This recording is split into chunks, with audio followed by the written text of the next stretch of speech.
Ladies and gentlemen, welcome back to another episode of Unbettable. I'm Mondo here with Holmes and Gary. And on today's episode, you know what we're starting with studs and duds, recapping the whole Super Bowl. Going to talk GOAT debates, going to see where the Chiefs go from here, may sprinkle in a little future dynasty talks, and also hit on the most important thing of the weekend, UF basketball. Um, Holmes, I guess let's just start it there because we know we're going to dedicate the rest of this to the Super Bowl. So UF takes down number one seed Auburn and still ends up being ranked below them. How are we feeling today, boys? I gotta feel phenomenal, bro. You gotta feel phenomenal. I mean, the second time this season that we have upset a number one ranked team in the polls. I mean, it feels awesome. It feels awesome. We were talking about it right before we got on. I mean, in the beginning of this game, Auburn seemed like they had it going on their home court. I mean, they were really, really cooking early. But boy, in that second half, the defense turned it up. The offense turned it up. Condon and Haw down low were monsters on the boards. And doing all of this without Elijah Martin on the offensive end, who has been, like we said in the last pod, a massive contributor, the transfer from FAU last year.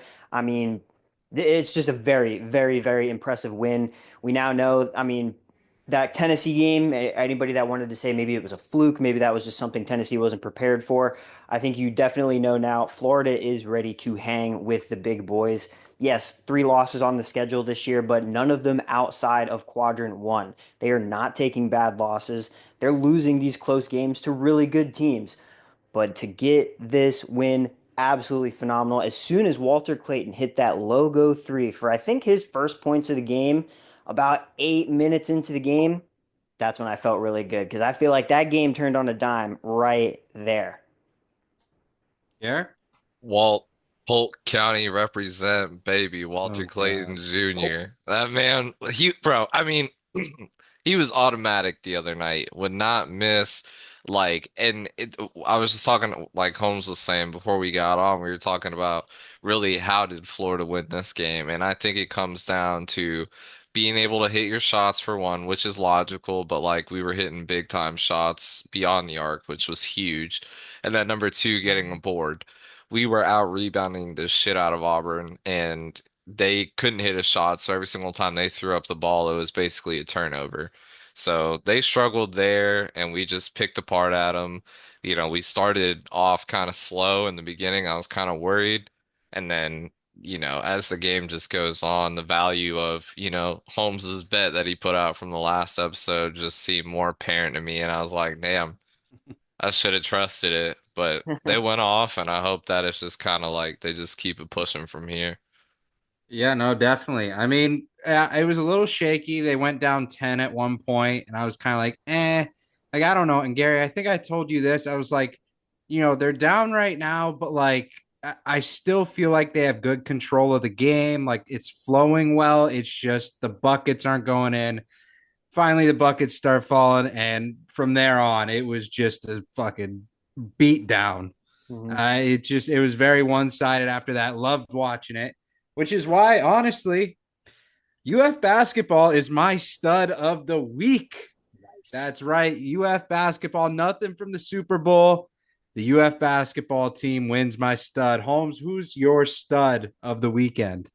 Of course, I would want to pick Gators basketball too, but for the sake of the pod, for the sake of being able to pick something different, I'm going to go with Josh Sweat of the Eagles.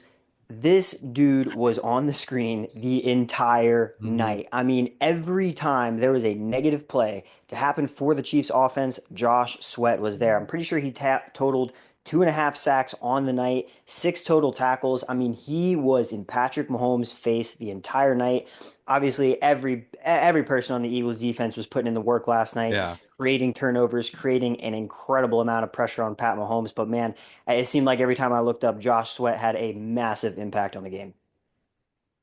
Here. I'm gonna Who's your round it stud? out with the viral superstar that's taking over the internet right now, Mr. Cooper DeJean.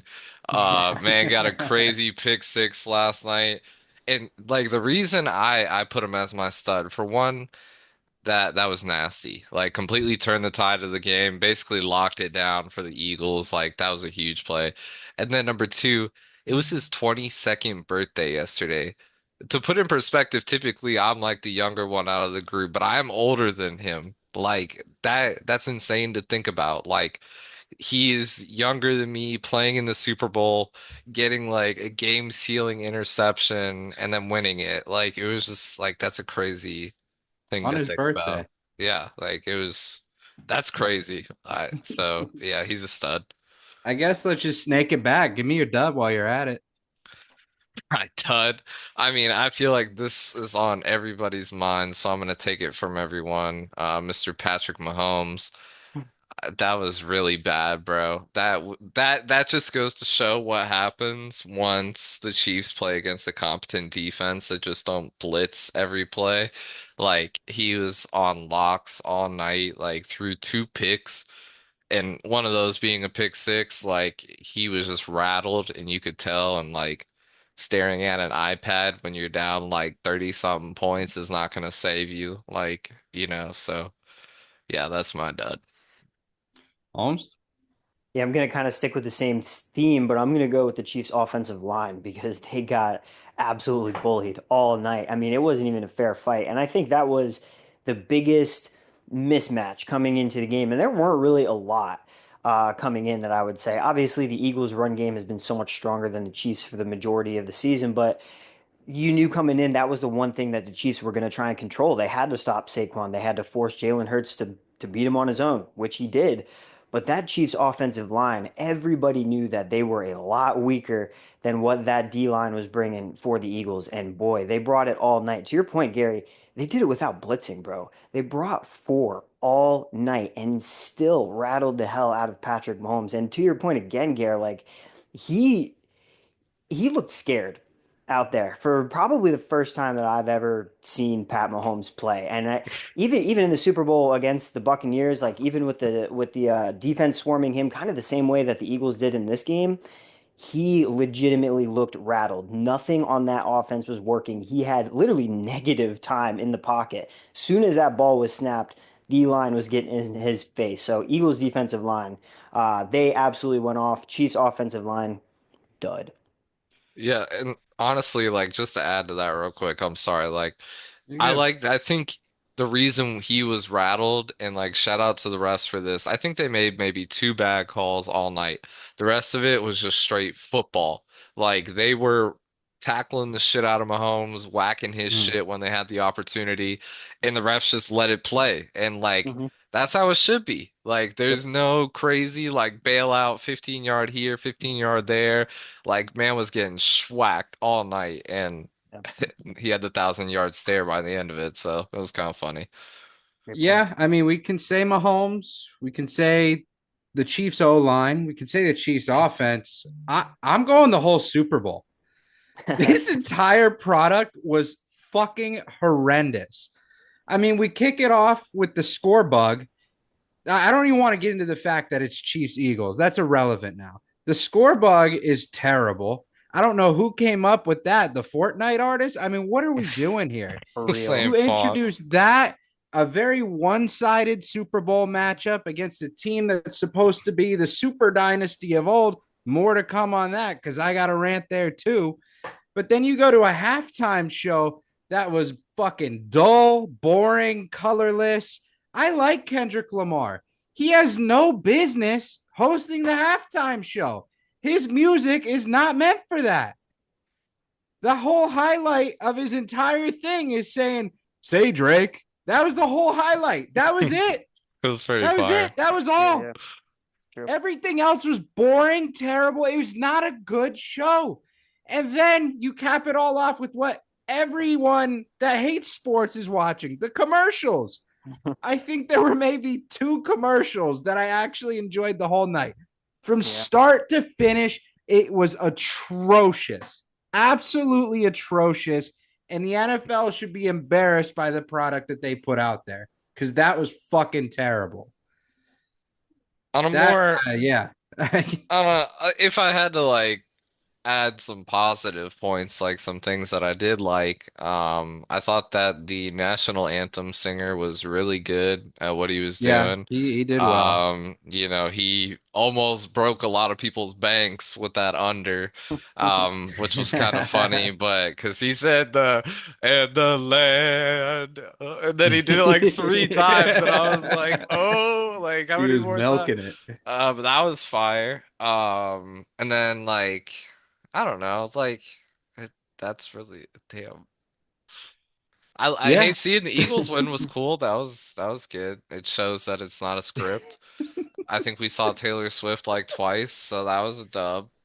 Very minimal. I Um, mean, dude, this is the Super Bowl and that's all you got from it. Also Tails Never Fails, that hit. So that was hype. Yeah, I'll Um, be honest. I think that started me off in a really bad mood, and I didn't come back from there. Like I was just stuck after that. but Tough luck. overall, I had like some snipes from the Super Bowl, like betting wise. Like I had that four-way parlay that cashed at the very end with the Chiefs going over 21 and a half, and that was 25 to win 156. And then I flat out just put 200 on the Eagles at the start of the game because fuck it, and then it hit. So I made like 400 bucks last night, so that was pretty hype. Yeah, I had Holmes clearing out half my betting debt with the Super Bowl squares, but other than that, wasn't successful at all. Yeah, last night was a crazy night for the squares too. I mean, with the way that score went for so long, with the Chiefs not being able to put anything up on the board, and I think that for me, that was what made the game like kind of not fun for me. I mean, besides the matchup, I wasn't really excited for Chiefs and Eagles to go into this one anyway, but I mean, the Eagles are just absolutely dominating the Chiefs at the outset, and you kind of Mhm. see the way that this game is going. It's pretty easy to start to lose interest a little bit. Obviously, compared to past Super Bowls, even the last Chiefs and Eagles Super Bowl where they're battling back and forth. I mean, that it's grabbing your attention the whole time. They're literally going punch for punch. This was not the case at all. It was so one-sided. I think it made it so much easier to just check out and not really even care about what was going on. Yeah. The ads weren't as great. The halftime performance, like everybody is divided. Some people loved it, a lot of people hated it. Like all of that mixed in with just the boring real nature of the game, just of how the game script went, how the flow went. It just I think it made it a tough watch, at least for me, in my opinion, in general, and more of it just because that's the way the game was played. Yeah, I mean to put it into like perspective for our watch party, I have a two TV setup in the living room. The one had the Super Bowl, and then the other had what Family? I think it was Family Family Guy. Guy. By the end of the third, we were only watching Family Guy. Nobody Yeah, cared what was on the left TV. It was yeah, like it was only Family Guy we wanted to watch. Which I'll give it some credit. These were classic episodes that were getting aired somehow, yeah. banger after banger. But That was good.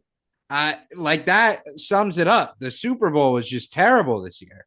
You should have. And like I don't really know like with the Chiefs, where do you go from here?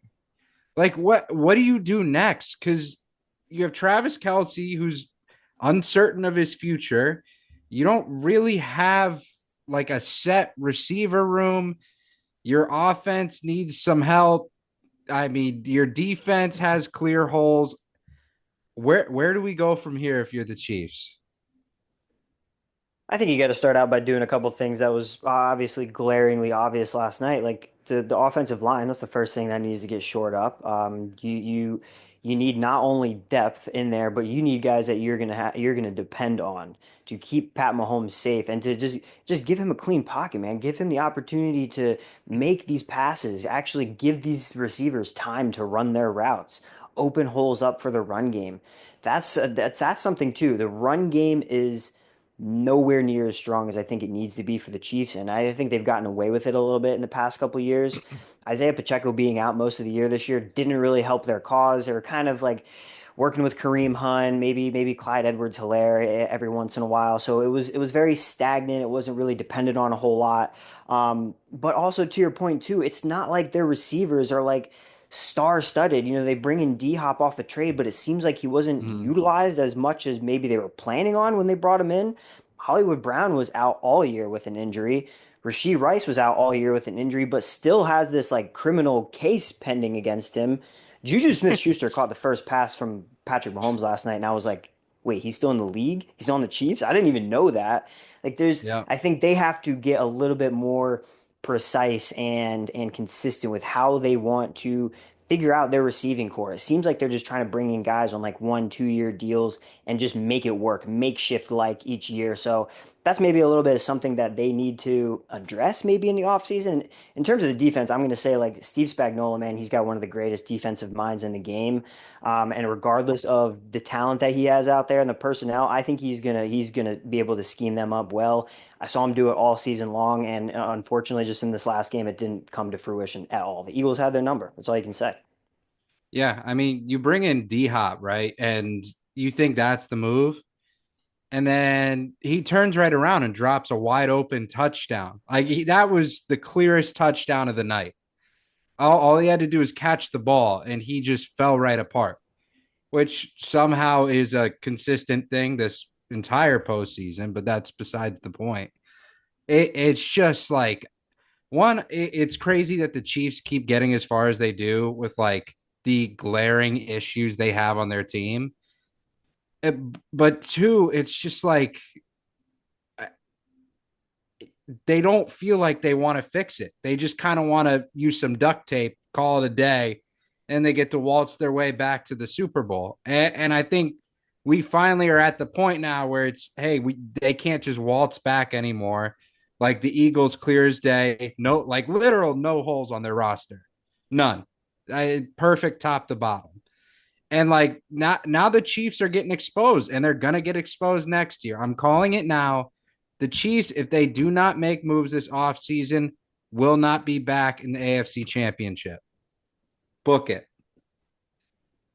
Gary, I'll throw it to you because I know you had some opinions yesterday too. I don't know. I think there's like a few things wrong with the Chiefs. The Chiefs are taking a baseball strategy to like a football game. And what I mean by that is like when they feel like they lack in one position, they just call up some random old superstar and they're like, alrighty, like this guy, he's gonna be the one to like cha turn the tide. And like Juju, he like was super talented in the beginning of his career and had a steep fall off.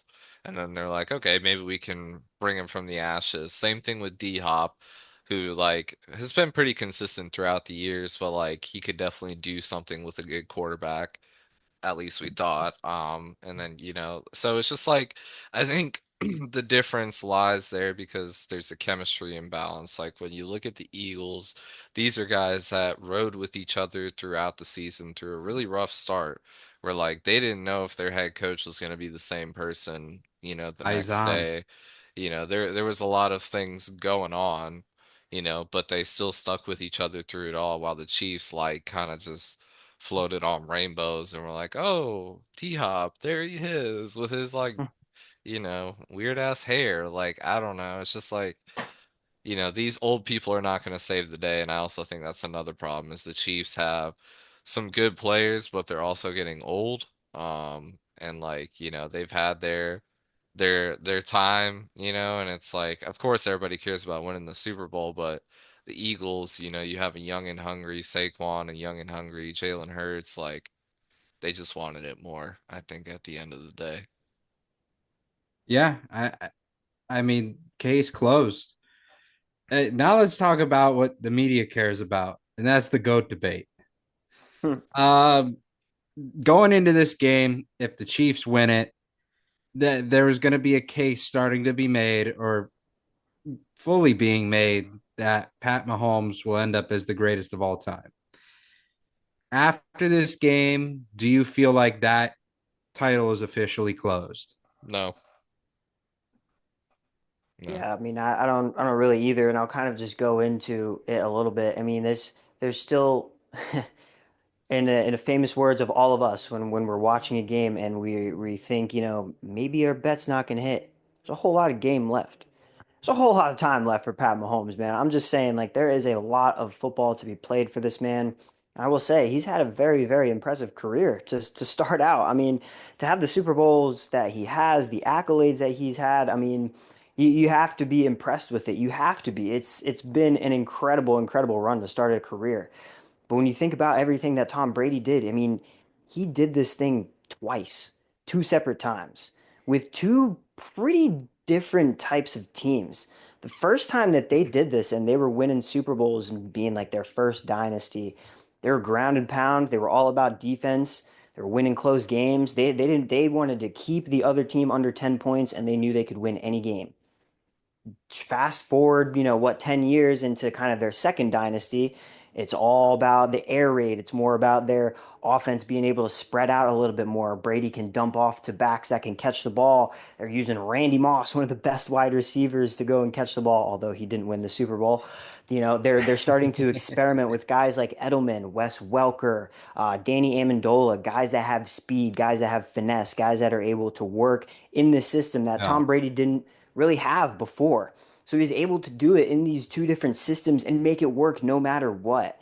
I think that is what was so impressive to me about his career is the longevity that he was able to do it with. Even as he got older, he seemed like he got better. That was the craziest thing. He went to the Buccaneers as a 42, 43-year-old and looked just like he was when he was 26, 27. It's just incredible to think that as much as he was able to age, he continued to be that same player. He continued to win. He continued to put his nose down to the grindstone and go for it no matter what. Like he was willing to put in that work. We just have to see if Pat Mahomes is willing to do that as well. I mean, this is a tough loss. Tom Brady took some tough losses in the Super Bowl too, man. How are you going to be able to bounce back? How are you going to be able to come back from this? And are you going to be able to win more Super Bowls? There's a legacy there to be cemented, but I think it's too early to say anything definitive yet about it. Yeah, I mean, I'm with both of you guys. I heard a lot of crazy takes on air today just about how Mahomes, his entire legacy is destroyed from this. And I just, it was just so fucking dumb. Like, I don't know how we go about employing media people at this point, but I mean, the takes are just absolutely ridiculous that I've been seeing. I don't know how they had a job, but honest to God, like this is all we have for the episode today. Garrett, does anyone have a parlay or something? Like I've been so checked out from this Super Bowl that like I mean Uh, there's not much else going on. yeah. Yeah, I actually have a basketball one that's going right now. 5 to win 17. Just bet a bunch of favorites. Spurs, Magic, Celtics, Warriors, Nuggets, Lakers, money line. So I mean, I feel like one of those games is for some reason not gonna hit because that's how that always works, but we'll see. I will say if you want a play, this episode is going to be dropping on Tuesday. If you want to play for Tuesday night college basketball, there's a system play that I'm going to be going with. And let me make sure I have it here. Number 20, Michigan. They're at home, favored by 2 against number 7, Purdue. This is one of the plays. We've talked about it before on the pod. If you have a college basketball team playing at home that is favored and has a ranked team coming in as an underdog, you almost always want to take this home team. Typically, it's a better situation if the home team is unranked. In this situation, Michigan is ranked. But when you look at these types of lines, the books are begging you to take Purdue because they're the higher ranked team. They're an underdog. You can get them at plus 110. That's such great value. The books obviously are making this number for a reason. They know something that we don't. The home field advantage for Michigan, home court advantage for Michigan might really work in their favor right here. So I'm going to be taking Michigan on the money line at minus 140. Might even sprinkle a little bit on the spread, minus 110, minus 2 for them to cover that game. So if you want a college basketball play, that's what I'm going to be riding with Tuesday night. Ladies and gentlemen, if you did enjoy this episode, please make sure to like, subscribe, share with everyone you know. We will see you on the next episode. Peace.